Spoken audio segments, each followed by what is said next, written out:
2024 ishte një vit i rëndësishëm për shqiptarët si kom, por edhe Shqipërinë e vogël ku sot banojnë afërsisht 2.5 milion banor.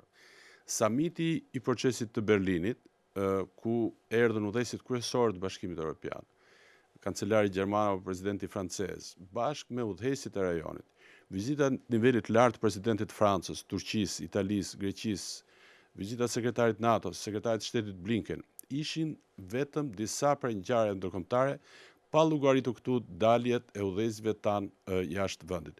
Presidenti Macron jo vetëm e vizitoi Shqipërinë, por shumë afër vizitës tij në Tiranë e ftoi kryeministin Rama bashkë me presidentin Vučić në dy vizitat nivelit lartë që nuk kishin ndodhur kurrë në historinë e Shqipërisë pluraliste.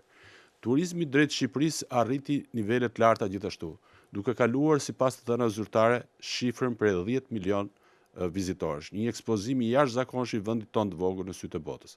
Trendi është në rritje, megjithatë nuk dihet nëse kjo prirje do të konsolidohet në vitet e ardhshme. Turizmi ka tekat e veta, mund të nisë shumë mirë, por nëse nuk garanton të njëjtat nivel shërbimi, atëherë mund të kemi edhe trende zbritëse. Por gjithsesi nuk ishte vetëm për masa politike apo jo turistike që e theksoi rëndësinë ndërkombëtare të Shqipërisë.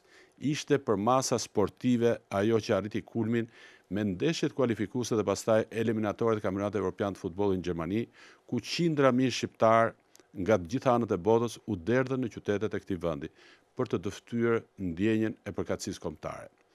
I gjithë ky ekspozim ndërkombëtar i vendit, i kombit ton, është një përfitim i madh në terma imazhi, që pastaj përkthehet në yshtje investitorësh për vizituar vendin ton e për të projektuar aty me gjas biznese të ardhshëm.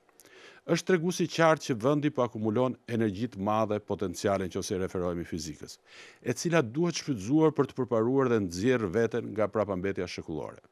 Okej, kemi ecur para në raport me vendet e tjera fqinj, e kemi rritur peshën tonë tryezat më të rëndësishme të botës ku merren vendime, pas drejtimit të Këshillit të Sigurimit të OKB-s, si pasojë e qenies për një farë periudhë antar të këtij organizate, të këtij direktorati të botës, dhe drejtimit të OSB-s për 2 vjet. Mirëpo ekziston rreziku për vendet tona të vogla, për kombe të vogla si Yni, që të ngelesh në vend apo të ecësh mbrapa, kur janë të gjitha shanset për të ecur përpara. Futbolli pati megjithatë një merit në dukje politikisht neutrale. E nxori Shqipërinë për herë të dytë në vitrinën më të ndritshme të europianëve apo të botës, ku nuk vlerësohen kombet vetëm për ekipin e futbollit, por edhe për tifozërit, domethënë edhe për cilësinë e kombeve në këtë vitrinë të jashtëzakonshme që është sporti sot. Ky sukses mundet të quhet konfirmim dhe mund të jetë në fakt konfirmim i kthesës së madhe në mënyrën se si bota do t'i shohë shqiptarët. Përfundimisht ama, por ama edhe për më shumë se si shqiptarët do ta shohin veten. Është krejt e qartë se mënyra se si bota na ka parë në shfaqjet e para të tifozërisë, se si e ka parë skuadrën tonë në ndeshjet e para, ka ndikuar shumë në mënyrën se si ne jemi përpjekur të tregojmë veten. Është një lloj mrekullie zinxhir, e cila ka ndodhur me sjelljen tonë, me nxjerrjen e më të mirës prej vetes, me atë se si diaspora jon, pjesa më e mirë e saj, rinia, ka ofruar një imazh të shkëlqyer të kombit, i cili ka reflektuar si një xhiro pasqyra, si 2 pasqyra paralel me njëra tjetrën, brenda Shqipërisë, në Kosovë, kudo ku jetojnë shqiptarët edhe në mbar botën. Vetëm për të përmendur një fakt, në zgjedhjet e fundit, hapja e mundësisë që shqiptarët votojnë ka regjistruar një numër për mbi 200.000 vetësh dhe janë paraqitur shqiptar nga 169 shtetet të botës. Pra, imagjinoni edhe nga ishuj, cilët jo të gjithë i dimë se ku gjenden në glob, janë paraqitur për të votuar.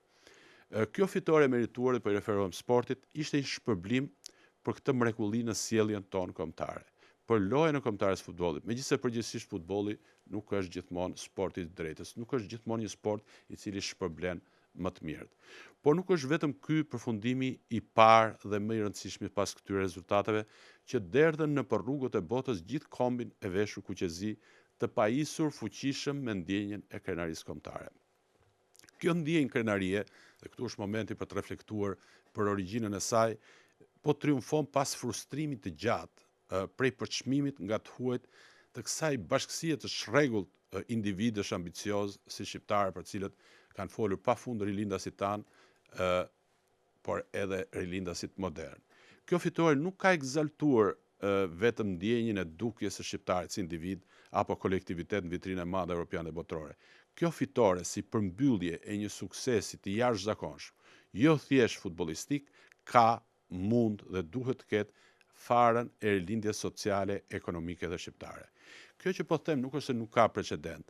Pavarësisht se Shqipëria nuk ka fituar turneun ngjashëm me atë që bëri Greqia me Europianin e Portugalisë apo me atë që bëri Gjermania ndar pas luftës në vitin 1954. Pikërisht kjo e fundit, Gjermania pra duke fituar botërorin e 1954 në Bern, krijoi farën e kësaj rilindje kombëtare.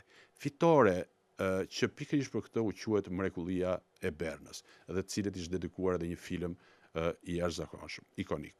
Prej asaj fitore të Gjermanisë botërorit, pra përballë Hungarisë, madje kishte shënuar edhe disa gola, kombi gjerman i ndar, i shkatruar nga sanksionet, i ndar, pra gjeti forcat për të ringjallur dhe për të bashkangjitur dhe për t'i prirë trenit të zhvillimit të vendeve të tjera europiane, jo dhe aq dëmtuara apo të rënduara nga pesha e sanksioneve të luftës. Kjo është e vërteta ose miti i mrekullisë së Bernës në shpjegimin e kthesës në zhvillimin gjerman të viteve 50. Pra, humbja luftës, shkatrimi ekonomik, shkatrimi nga bombardimet, poshtërimi ndërkombëtar i Gjermanisë krijoi tek kombi i madh gjerman farën e rilindjes, farën e zgjimit të kombëtar të këtij shteti që sot është lokomotiva e Bashkimit Evropian. Një gjë është krejtësisht e qartë duke u kthyer tek shqiptarët.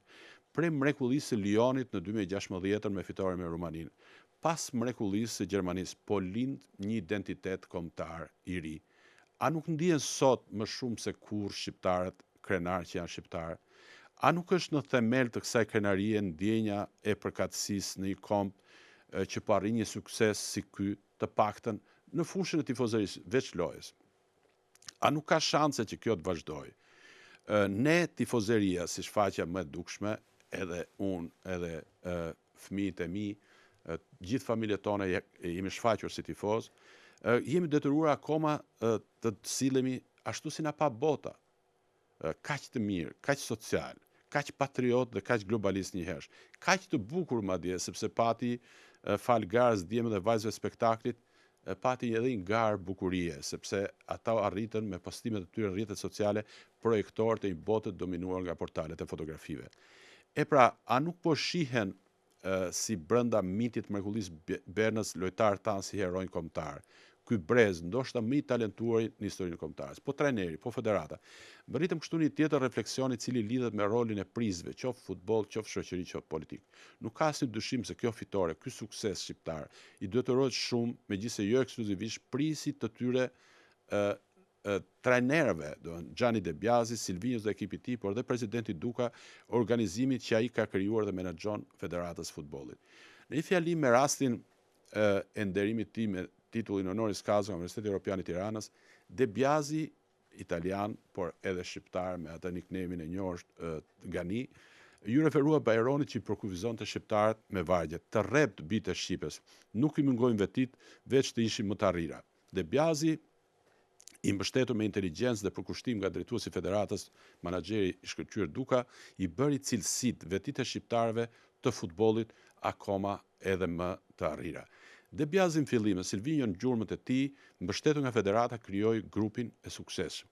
Duke shndruar bandën në thonjza të djemve të mrekullueshëm kryesisht nga diaspora dhe nga gjithë viset kryetor shqiptar në një ekip të suksesshëm. Trajnerët edhe makineria e Federatës konfirmuan kështu rëndësinë e udhëheqësisë e liderit e menaxhimit në një sukses kolektiv.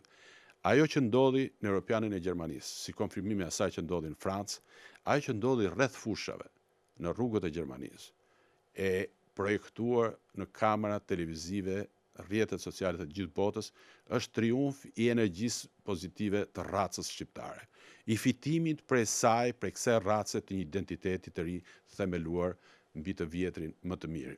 Një italian, një brazilian dhe një makineri menaxheriale si Federata që mban vulën e Dukës, pati fatin dhe meritën ta nxirrte këtë identitet të ri në dritë. por barra e rëndë që këtë mrekulli të kombit ta shndrojmë në rilindje ekonomike dhe sociale u takon politikanëve vendor.